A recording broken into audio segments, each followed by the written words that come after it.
Hey, this is JC and welcome to Small Brick City. In a previous video, I shared how to detail the inside of a LEGO house, and I gave an example of the LEGO Hillside House where I detailed the ground floor, which included the kitchen and the study. In this video, I'm going to share how I will renovate the top floor of the Hillside House, and this will primarily be the master bedroom and bathroom. The difference in this video is that we'll be making minor structural changes to the top floor. This is to give us enough space to work with and detail the interior. Let's first have a look at the space we're working with. This is the original interior that the set came up with. There's no detail except for those two black railings.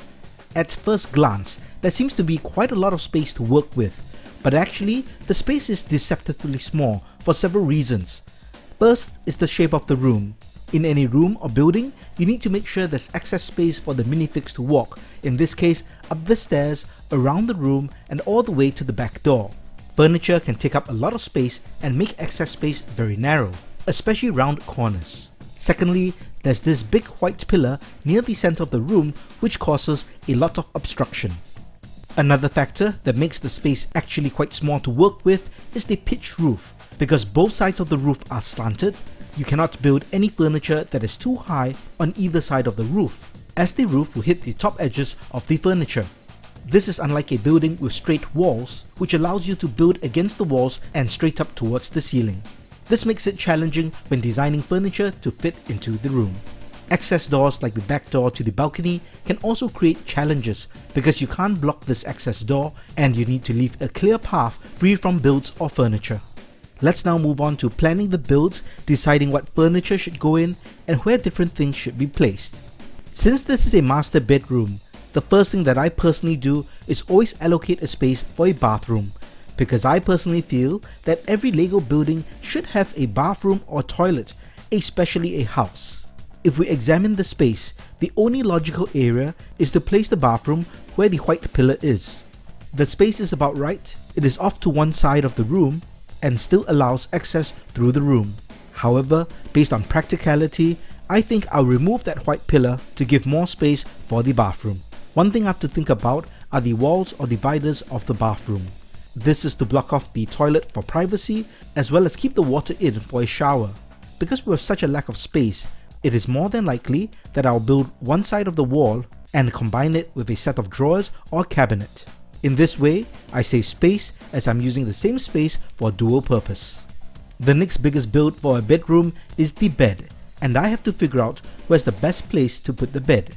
It will more than likely be in front of this part of the roof because there's really nowhere else it can be placed without causing an obstruction. The trick will be getting the size of the bed right as well as placing it in the right position and orientation so it doesn't block any access through the room. For the rest of the furniture, it is logical for a bedroom to have a wardrobe, more drawers, cupboards, maybe a side table, and regardless what I design and build, I have to make sure that the flow or access through the entire room from the steps to the back door to the balcony are not blocked. I will need at least a 2 to 3 stud gap or space for minifigs to pass through for it to be credible. Let's first have a look at the small builds that we'll put together.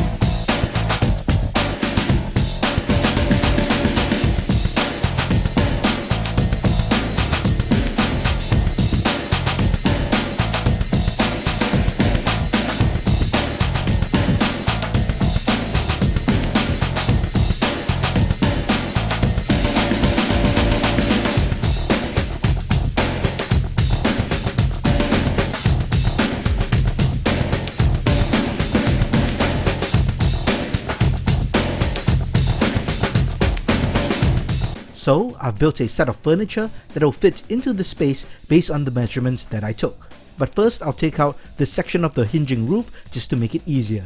I will also remove these two black railings as I'll be placing some furniture here. As mentioned, I will be removing the white pillar.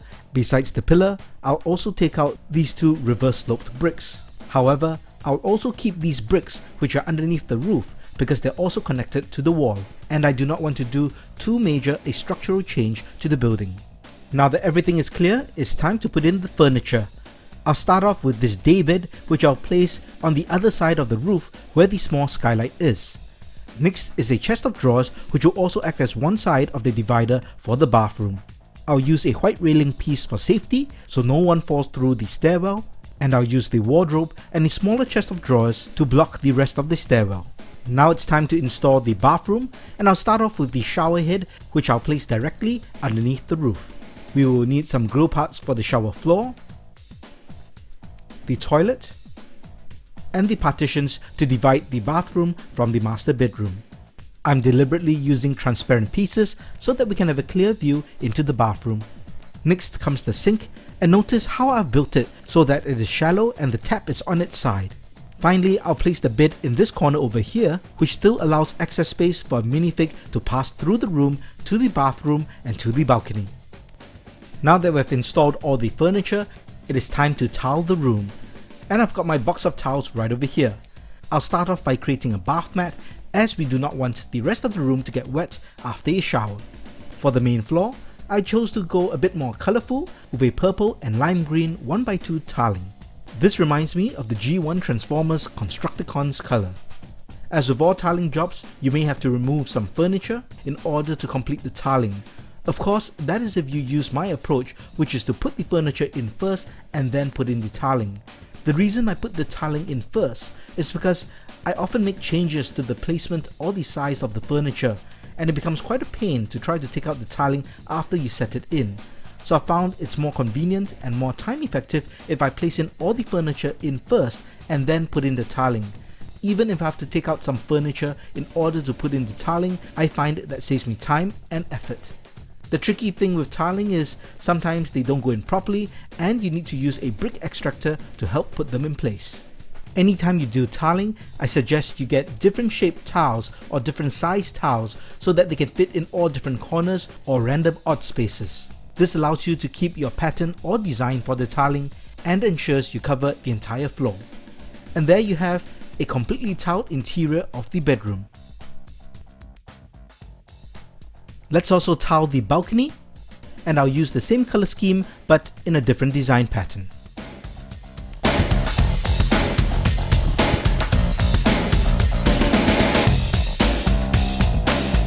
You might have noticed that I left an exposed jumper plate right here on the sunbed by the window, and that's so that I can put this decorated magazine tile just for a bit more detail.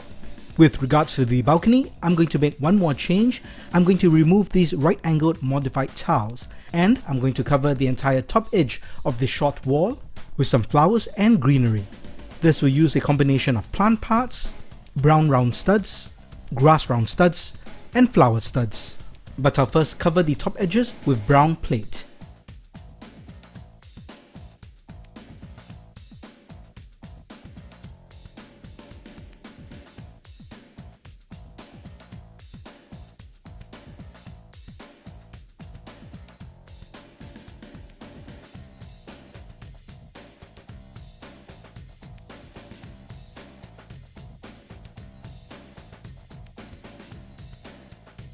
And that looks much better, more detailed, and more attractive. In this exercise, I've illustrated my approach on how I would do the interior for a master bedroom and bathroom. My main concerns are always the use of space. I will identify the key areas first, including the bathroom and where the bed will be placed, and I would design everything around it. One of the key techniques I use when it comes to building furniture for a LEGO house is to see if I can find a dual purpose for a piece of furniture. So, if a chest of drawers or a wardrobe can act as a wall or a room divider, I will use it because that can save 1 or 2 studs, which can be very valuable in a very tiny LEGO house. I hope you enjoyed this video of detailing the inside of a LEGO house. Be sure to check out my previous video where I detailed the interior of the first floor of this hillside house. In a future video, I will share my approach to adding texture to the outside or landscape of a house. If you liked this video, please give it a thumbs up and subscribe to the channel. And be sure to check out these 2 videos before you leave. Talk to you soon!